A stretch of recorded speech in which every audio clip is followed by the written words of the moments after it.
people over here. Ladies and gentlemen, in the final act of the night, Mr. Brian Morrissey.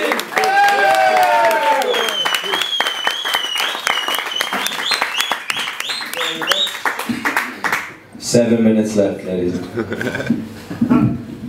At this stage, I think the best thing to do might be get that guy with the woolly hat back up, get him to roll some joints, we close the doors, and we all get very high and we make some funny jokes. Funny with that one maybe, but anyway. So I decided to do stand-up comedy on an absolute whim. I was under a tree and under the influences of lots of drugs when I had the thought cross my mind to come along and try one of these things. But I never planned to do this. I mean, there was a longer term plan when I was a young boy growing up. This wasn't the idea to be standing here on Thursday night trying to amuse 5 of my friends and 10 people I don't know. There was a plan when I was a young boy. I was growing up, and people used to say things to me, you know, the world is your oyster, it's all there ahead of you.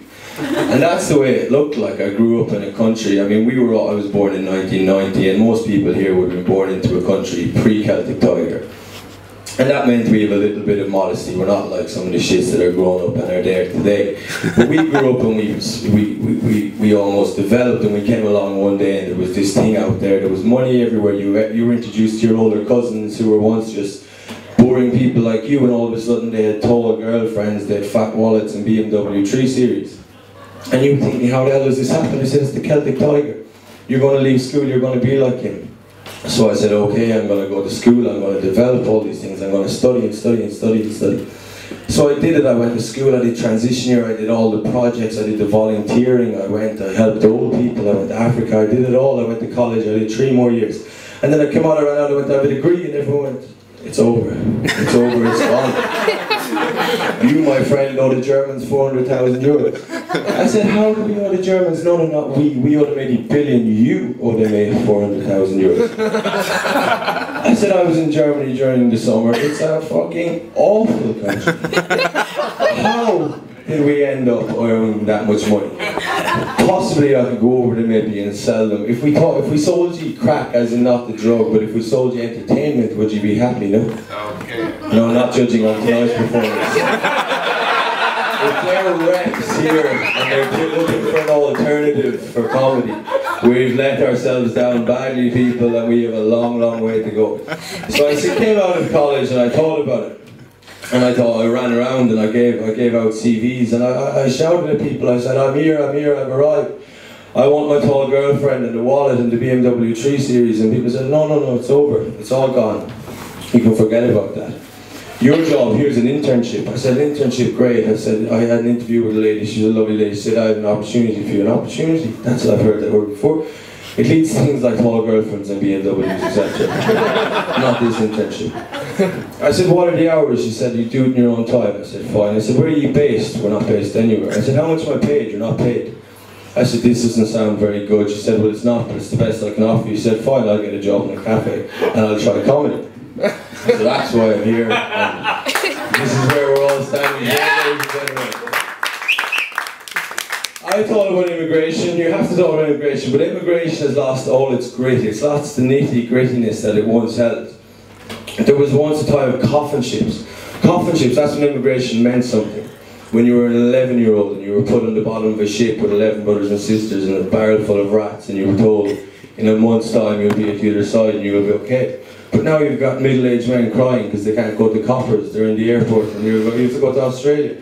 You'll be beamed back, you'll be having Skype sex with your girlfriend in a week, but they're still in tears. It's not like the old days. You'd arrive in America, you'd have eaten all your brothers and sisters, you'd have been half eaten by rats, and you'd make yourself a millionaire in New York, but that's not the way it is anymore.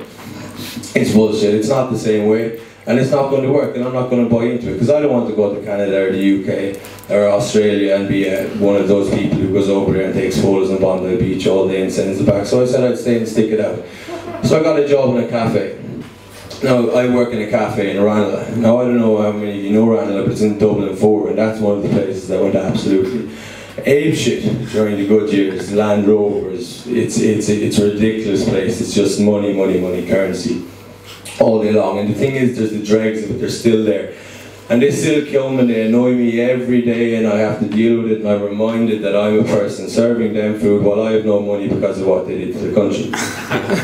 So they come in and they say things like, can I have a scone? I said, it's a scone. I wish I could shout at them. I wish I could go out the other side and I could hit them so hard, but I can't. I have to say, yes ma'am, you can have a scone. And I have to heat their scones. And they bring the scones back to me and they sing, I put them in the microwave for 30 seconds like I'm told to do, and they say things to me like, excuse me, but this scone is nude, beyond all edibility. And I said, okay ma'am, okay, I'll get you a fresh one, whatever. The other day I went down to a woman and she was with her son. He was, I'd say, 8. He was probably born right in the middle of when things were at their most awful. Or good in terms of what they do, but they produce this young individual, and in my book it's awful. His name was JP, I reckon he was about 9. And his mother gave him the menu, and while I was taking the order, she ordered a scone and she ordered a cappuccino, and she said, "Tim, would you like sausages and chips?" And he looked at her as if to say, "Don't patronise me, mother." And he opened up the middle page and he said, "I'll have a Capri salad." And he looked up at me and he said, Capri salad, for those of you who don't know, I didn't know until about a week ago. I've been working there for 2 months. It's mozzarella, tomato and salad. And he looked at me and he said, "I don't want the mozzarella and tomato, I want chicken and basil." I said, okay. She called him JP. I said, what kind of 9-year-old can have a name like JP? Surely you have to live 20 years, 15 years. You have to beat somebody up before you can be called JP. And one of your friends goes, "Your name is John Paul," and they say, "JP," and yeah, then you move on. I mean, my name is Morrissey, and after 15 years, someone started to call me Mossy, and I earned my nickname. But this 8-year-old, his name was JP, but he invested shares somewhere. He was the kind of 8-year-old who petitions for the homeless people who put in jail. "I don't care where they go, just get them away from my ATM." So he was sitting there and I brought him out, I put it down in front of him. And he had a look at it and he started to eat it. He said, "This is exactly what I want." And he called me over a few minutes later and he said, "Excuse me, waiter." And he did that thing earlier, like your man said, he called me over and I walked over. And I said, "Yes, JP." And he said, "I'd like a drizzle of basil." And I thought, you're an 8-year-old eating basil with chicken, or fucking pesto with chicken and basil. I was 19 before I discovered pesto. I was in college for a year eating boiled pasta, tuna, and I used to save the brine. I used to boil it and pour it on top. Once I discovered pasta, I started eating food naked. I started reading poetry while I ate pesto and eating with my feet. I thought it was the most extraordinary discovery. I thought it was cultural, and here's little JP eating it with discoveries of the world at 8 years old. I feel like a useless person serving people like JP. Not all the time, just when I'm doing comedy and serving people like JP. But what we do, reality lets us down, you see. Like, I mean, today, I pictured tonight for a long time. I pictured it tonight coming in on the bus. And what I thought about it, I didn't think I'd be able to see anybody because I thought there'd be big, white, shining lights. I thought there'd be hundreds of people roaring and, you know, but it's a lot more surreal. I've got 5 of my friends here who I failed to make laugh at the best of times. That none of them paid €8 to come to a comedy club. €8? €6 for the students. Yeah. You got a student there. Yeah, these fellas all. Yeah, he go back to you from the €26 you made today. So, but what we do is, so anyway, my 5 friends, sorry, but we've got Daniel. And I wasn't intending on picking on Daniel. I told Daniel about the comedy today, okay? And I wasn't going to tell anybody because I presume there'd be so many other people here that I wouldn't need to invite my friends and humiliate myself in front of them. So I decided not to tell them, but today then the email was sent out and it said, you know, maybe there might be too many people here, Brian, so you might need to spread the word. So I said I'd tell my 5 friends, 5 of them showed up, fair play. And I told Daniel today and he came home and he said, "Brian, I know you're just going to take the piss out of me on stage tonight, right?"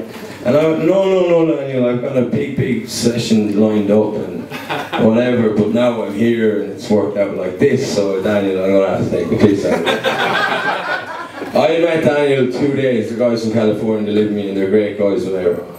So he came along and the first night I got a knock on my door. It was 3 o'clock in the morning and I hear, Brian. I come out, Daniel's hand is covered in blood, absolutely covered in blood. I said, "What did you do?" He said, Brian, I threw a glass into a private building and his security guard came out. And he told me to pick up all the glass under all these cars, and he said if there's any problem I was going to give him my address, blah, blah. So I said, okay, Daniel, that's fine. 2 weeks later we were walking down home from Cotters, and he points at the building. He says, that's the building where the private security guard came out and I threw the glass into. He's pointing at Harcourt Guard Station. where all the pigs in Ireland, and he'd thrown, and it was a guard station come out. But last Saturday he beat that, he got more involved.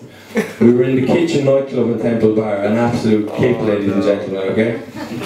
And he pulled a lady, which was, it's a kind thing to call her, okay? She was from the travelling community, for 100% sure, okay? She had a pair of American flag shorts on, and a little top and makeup, a bit of a beard, all that kind of thing. And he brought her, he got very excited, okay? He was very drunk. His hair was covered in sweat. And he ended up sitting down over in the corner with her. And I think she started to comb his hair to look like her brother, because when he came out, it was all flashback and flashback. But what was a lot worse was she bit his lip. And his lip was bleeding on the way home. And I said, oh God, Daniel, that's awful, whatever. So he got home and he came in and he ran into me and went, Brian, the blood. And I went, Jesus, Daniel, I know, I saw it on your lip. He said, no, my jeans. And I looked down and she'd been straddling from half an hour and he was covered in travelers on his lap. Now that is not a good sign. I think the next president of America who tries to get an Irish vote should get as involved as Daniel did in the kitchen. They should have to come over and remain sitting in a traveller's lap for half an hour and get that. Ladies and gentlemen, thanks very much. Oh, Brian Morrissey, Brian Morrissey. Well done. Unfortunately, we have come to the end of our show. We're back here on Tuesdays and Thursdays at 9:30, 9, every Tuesdays and Thursdays. So